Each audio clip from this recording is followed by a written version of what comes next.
The Clemson Tigers got their best win of the basketball season, knocking off the Duke Blue Devils 77-71. A great game. We're going to talk about that and its implications. But to start, Clemson was coming off a pretty disappointing loss, their worst loss of the year officially per the net, a home loss, triple overtime to Georgia Tech, where they had them beat and they gave up an inexcusable offensive rebound. The Duncan puts back, sends it to overtime. Clemson eventually loses in triple overtime as Chase Hunter fails to make some game-winning baskets, several opportunities late that he doesn't convert. This game, the exact opposite. Clemson responds by out-rebounding Duke by 13 rebounds. Shockingly, the worst they've been out-rebounded all year, 23-36. Duke, the tallest team in the country, according to Ken Palm's metrics. Clemson out-rebounds them because they just fought so hard. Shefflin with 10 rebounds. Chase Hunter actually second with 7 rebounds. So just a lot of fight. They really responded well to that Georgia Tech loss, which is a shame that they lost that game because had they won, they'd be 12-1 in the conference with the tiebreaker over Duke and controlling their own destiny to win the regular season ACC title for the second time ever. As it is, they'll need to win out and hope Duke loses one, which may or may not happen. But regardless, this win definitely puts them in a good spot for the tournament and seeding in the ACC tournament, and maybe even they'll get lucky and Duke will drop one. The timing's also good because Clemson's entering, or now has entered, the toughest stretch of ACC play they've got, with Duke at home, North Carolina at home, then Florida State and SMU on the road. SMU will be their last quad one opportunity, but those 4 are all losable. And so to go ahead and get the toughest one out of the way and do it with a win is critical, right? Clemson will then close the year with 4 of their easiest games of conference play, a home game against Notre Dame, road games, Virginia and Boston College, and then a home game to close it out against Virginia Tech.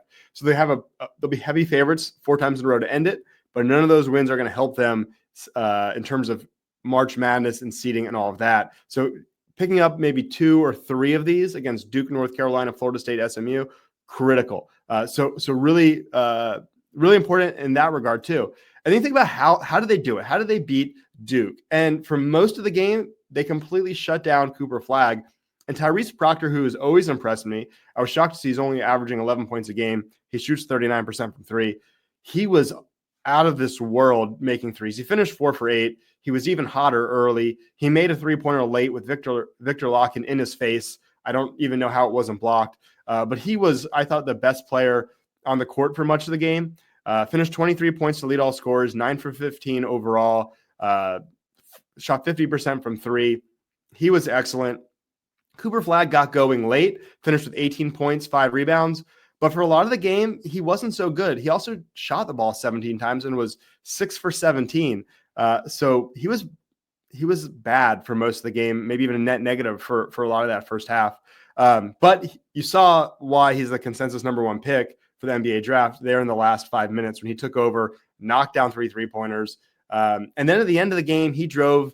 And as he did against Kentucky and some other times, he just slipped and fell. And maybe that was because he had some cramping in his calf, so maybe his footing wasn't quite good enough.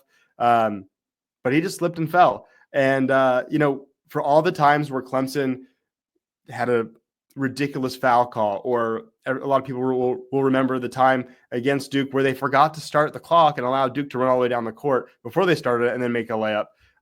Finally, Clemson catches a lucky break and Flagg just slips and doesn't even get the shot up. Now, he was also dribbling into Lakhin and Shefflin in the paint ready to defend, but nonetheless, glad he slipped and didn't get a shot off him and maybe a call. But I thought Clemson played him extremely well. And then the game-winning, or kind of the go-ahead basket, was Chase Hunter. He actually inbounds the ball, then he gets the ball back. He drives on Cooper Flagg, beats him off the dribble. There was help that maybe could have came and defended at the basket and stopped Chase, but Viktor Lakhin, who was outstanding all game, kind of boxed him out, boxed the other defender out, so the help defense couldn't come, and Chase Hunter puts Clemson ahead with a layup. And then after that, you have the Cooper Flagg slipping, and then Chase Hunter knocks down four free throws to ice the game. So after that bad loss against Georgia Tech, where Chase Hunter didn't come through late, Chase was quiet most of the game, but then he was the guy who sealed it late. For Duke, Con Knuppel, He's a great 3-point shooter, and he was 4 for 6. I did notice that he was the guy who sort of lost a few guys on defense from 3. Big Jaden Zachary 3-pointer, that was his guy. And then big Dylan Hunter 3-pointer, that was his guy. But the other point here is that this was, to beat a number 1 team in the nation, usually you need to get a little lucky. And Clemson was almost unlucky because Duke was shooting the lights out. They were really hot. They shot 50%, 12 of 24 from 3. Meanwhile, Clemson was 4 for 10, right on their season average of a little bit over 38% and not really getting many attempts. Clemson shot way below their free throw percentage on the year. They were 13 for 22 with Shefflin missing 2 critical ones down the stretch. But Clemson out-rebounded Duke. They fought despite Duke being the bigger team. They out-rebounded them by 13. About as least luck-based as you could possibly get in a win like this. I think a big reason that this went so well for Clemson was Viktor Lakhin. He was a transfer from Cincinnati, and it's kind of a 1-year transfer at Clemson, trying to fill part of the void that all-time great PJ Hall left as he's off to the Denver Nuggets now. And Lakhin was never expected to fully fill that void. And if you look at some of these stats on just the top little table there, he's almost 8 points behind him scoring, right? Clemson's offense does not really run through Viktor Lakhin typically, although he did lead Clemson in this one with 22 points on 9 for 12 shooting. But that's atypical. Lakhin was awesome, but he's been good but inconsistent offensively. Sometimes he's in foul trouble. Sometimes he's missing little bunnies around the basket. He was dominant in this one. But I do want to call out, I'm not saying he's as good as PJ Hall, but on the efficiency metrics, his field goal percentage is basically the same. His blocks per game is a little bit better. Rebounds a little bit worse. Call that a wash. But if you look at the second table down, where it's more about efficiency, his offensive rating is pretty much dead even. And that's in terms of efficiency. Now, he fouls too much. He gets in foul trouble. That's why you see FC per 40, his fouls called per 40. He's at 4.7. Hall, who actually got in some foul trouble himself at times, 4.3. And that's why you see a pretty big difference in their minutes, about 6 minutes fewer for Lakhin. And so that kind of pulls down some of his raw numbers. But his block percentage, which is just opponents' 2-point field goal attempts and your blocks. That's the only thing that's comparing. How many blocks did you get given their 2-point field goal attempts? And Viktor has been unbelievable, a shot blocker and providing a presence in the post to stop opponents scoring. In this one, Duke's starting center fouled out, trying to guard Lakhin. So again, not saying Lakhin is PJ Hall, but he has done an unbelievable job filling the void, at least in part, maybe being better defensively, not quite, certainly not as consistent offensively. But this is a perfect example of how you use the portal. Brownell is doing it so well. You bring in a guy like Lakhin when you don't have someone who's ready to fill the void for a guy like PJ Hall leaving. But at the same time, you see Chase Hunter, you see Ian Shefflin developing and getting better each year at Clemson. Dylan Hunter, much improved, right? So you're seeing a combination of player developmental program, right? Not bringing in 5-star freshmen one and dones, but you are bringing in a guy like Joe Girard last year who made a huge difference. You are bringing in a Lakhin, Jaden Zachary this year. Wonder guy's going to make a huge difference. That blending, that the ability to have a strong culture while blending that has been key for Clemson. So huge win for the Tigers. It puts them above 500 in quad 1 at 3-2, going along with a home win against Kentucky, which has lost a little bit of its shine as they've lost, I think, about 5 SEC games. And the win at Pitt has definitely lost a lot of its shine. They just lost to North Carolina, and they've been losing a lot. But somehow Pitt still sticks in quad 1 being on the road. And then, of course, they've lost to Boise State and Louisville on the road. They'll only get one more shot at a quad 1 win. That'll be when they go to SMU. So Clemson has a chance to finish 4-2 in quad 1 games, which is really impressive. Of course, those can shift a little bit. I could see Pitt, of course, being one who could fall out of that quad. Quad 2, they're 5-2. The only one that's weird, South Carolina, who's 0-10 in the SEC and only has one quad 1 win, is still counts as quad 2 for some reason. I could see them dropping down one. Their only quad 1 win is of course Clemson. UNC is next for the Tigers, and that'll be a quad 2. And then they go to Florida State. That'll also be quad 2. Officially, their worst loss according to the net was that home triple overtime loss to Georgia Tech. I think Georgia Tech should be way better than they are. I look at that roster and I watch how they played, and they do not look like a bad team to me. Of course, then they went and they lost by 14 at Virginia right after beating Clemson, which is endlessly frustrating as it makes that loss look pretty bad. And Virginia, they are 5-8. They beat Pittsburgh and Georgia Tech back to back, which is great. But right before that, they lost at home to Virginia Tech. So I'm not ready to say that Virginia has figured it out or anything like that. Just a bad loss for Clemson, and happened to be the game where Georgia Tech just played really well and Clemson didn't rebound.